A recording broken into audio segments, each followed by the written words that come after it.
आज आपण इयत्ता तिसरी मराठी 26वे प्रकरण रोपटे स्वाध्याय संपूर्ण उत्तरासहित पाहणार आहोत। प्रश्न क्रमांक 1 एका वाक्यात उत्तरे लिहा। मुले कोणता खेळ खेळत होती? उत्तर मुले शिवाशिवीचा खेळ खेळत होती। मिनलची गंमत कोण करत होता? उत्तर पप्पू मिनलची गंमत करीत होता।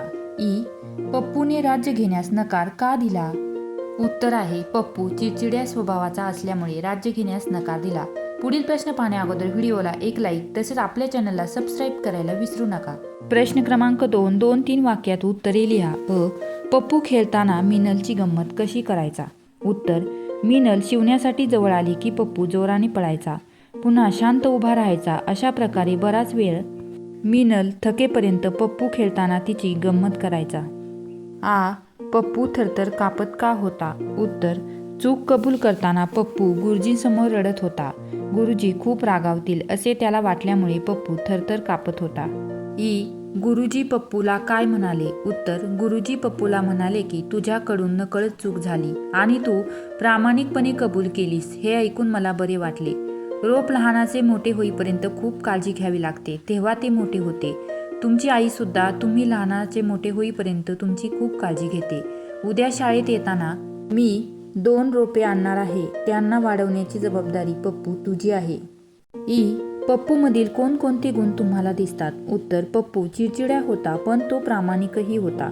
चूक कबूल करण्याचे धैर्य त्याच्याकडे होते। पप्पू मधील हे गुण दिसून येतात। पप्पूचा कोणता गुण तुम्हाला घ्यावासा वाटतो? उत्तर आपली चूक प्रामाणिकपणे कबूल करण्याचे धैर्य पप्पूकडे होते। पप्पूचा हा गुण घ्यावासा वाटतो। प्रश्न क्रमांक 3 वाक्यात उपयोग करा। आरंभ करणे, पाडव्याच्या मुहूर्तावर काम सुरू करण्याचा आरंभ केला। धूम पळणे, पोलिसांची चाहूल लागतात चोर धूम पळाले।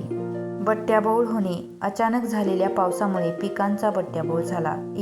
घाबरगुंडी उडणे, जंगलात शिरताना घाबरगुंडी उडाली। टाळाटाळ करणे, वाक्यात उपयोग आहे अभ्यास करताना राम टाळाटाळ करतो। पाय लटपटणे, पहिल्यांदा स्टेजवर बोलताना आकाशचे पाय लटपटले।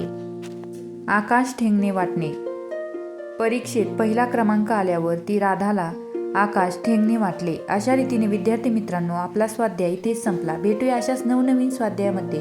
तोपर्यंत लाईक, शेअर, सबस्क्राईब करायला विसरू नका। धन्यवाद।